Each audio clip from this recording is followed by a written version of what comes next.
A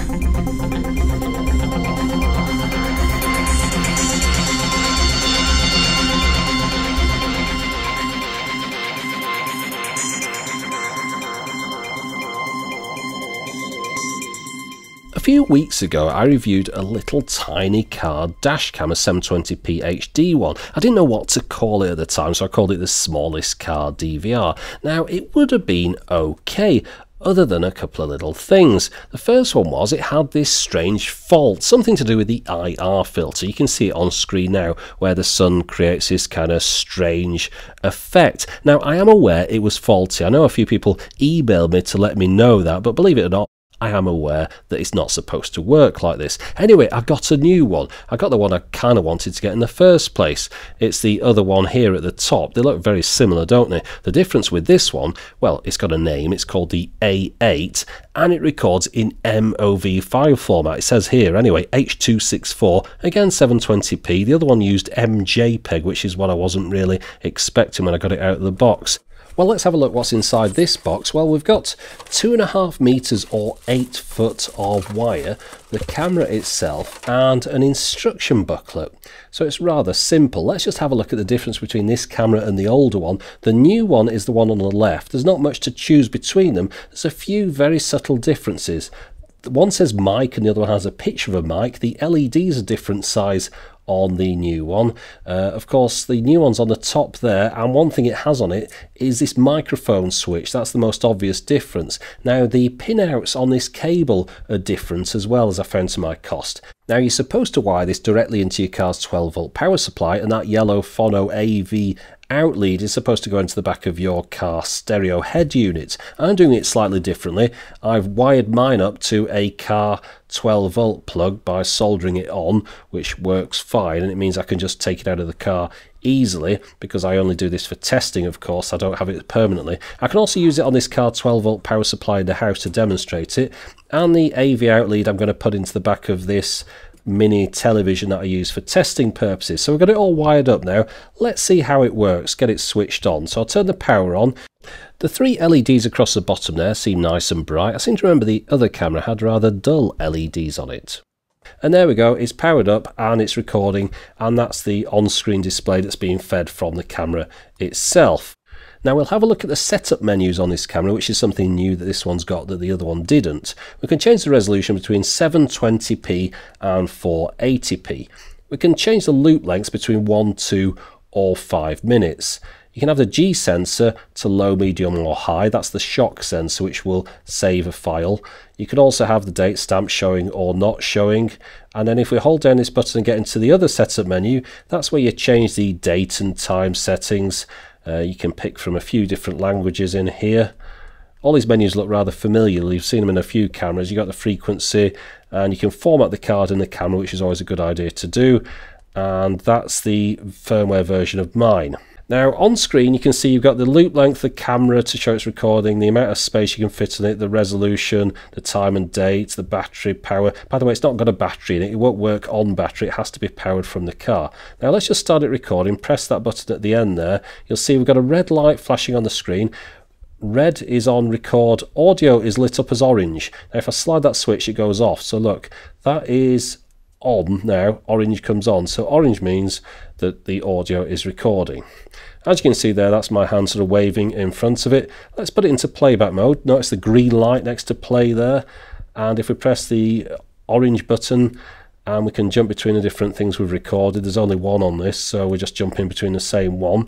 And if I press the button on the end there, it starts playing. You can see the time counting up on the screen, and you can sort of fast forward through it if you want to, or just play it at normal speed as we do now. And in a second you'll see my hand waving in front of the camera as it did a second ago, just to show that that's the same recording. Okay, so I think it's time to go outside and show you what the camera looks like when it's installed in the car. Right, so here I am in the car. The camera's temporarily installed, as you can see from the wire. That kind of gives it away a little bit. It's hidden behind the rear view mirror here. And as you can see, because it's so small, you can hide it behind the rear view mirror, so in a driver's eye view it doesn't affect anything. I've actually had to put it a little bit low down on the windscreen. You see I've got this kind of black dotty stuff here, so I didn't want to put it on that, so I've had to just put it underneath that. If you didn't have that, you better mount it right up at the top there. And then of course the wire goes around the headlining and down to the power. That is of course provided that you've got enough cable. I'll be honest, the cable supply with this does seem rather short. Now let's have a look at some test footage. As you can see from this, we don't have that problem that we had with the other camera. I've got a feeling looking at this footage that it's actually the innards of one of those keyring cameras inside this case. The reason I mention that is it's got this crackle on the soundtrack which is familiar to me from those keyring cameras, and also the instructions sort of mention that you can change between AVI and MP4 file format. They didn't include instructions of how you do this, but I know that's something you can do on the keyring cameras. Oh, have a look at this bit when we come up to the pub in a second. This shows you the join between the two clips. You know, sometimes when you get these cameras, the join misses a frame or two and you end up losing some footage. Well, that's pretty much a thing of the past nowadays. It doesn't tend to happen. It's going to happen any second now. There you go, that was it. So it meant that the next clip had a few frames on from the previous clip, so there's no chance of losing any footage. Right, let's just have a listen to the sound quality. So as you can see, the video recorded by this camera is fine. It's a pretty decent quality 720p camera. Of course, you can also tell that the sound recording on this one is working, which is something that also wasn't working on the previous model. So obviously the quality of the sound isn't all that good, but I don't think you buy these cameras for sound recording capabilities.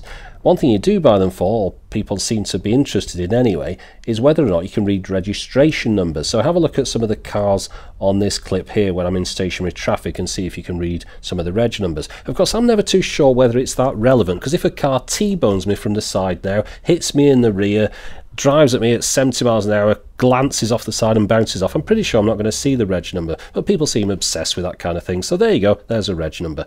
One thing that isn't too good is the night footage. Again, this is one of the reasons I feel that this is one of the keyring cameras, because it looks very similar to how those operate in the dark.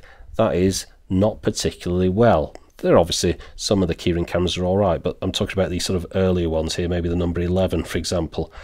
It's a little bit too dark at night. Now, you'll have seen some of my other cameras and you'll know that there are cameras that do quite a bit better than this in low light conditions. I mean, the footage is kind of okay, but it's not as good as it could be. Whether or not this is good enough for you is entirely up to you, but if you're in a country where a lot of the time you're driving around in the dark, especially when you're commuting, you might want to think about getting a different camera, because this one isn't really doing a particularly good job in low light. So there you go, that was my rather rushed look at the A8 Mini Car DVR. It is an H264 camera, it records in AVI file format, but the strange thing about this camera is that it's a better camera during the day than the other one that I tried, but it's a worse camera at night. Now of course the other one was faulty, and that was pretty good at night, so if you could get the other version that worked, the MJPEG version, that might be the one to go for. But if you want one of these, there's a link in the video description. But of course for the moment, thanks for watching.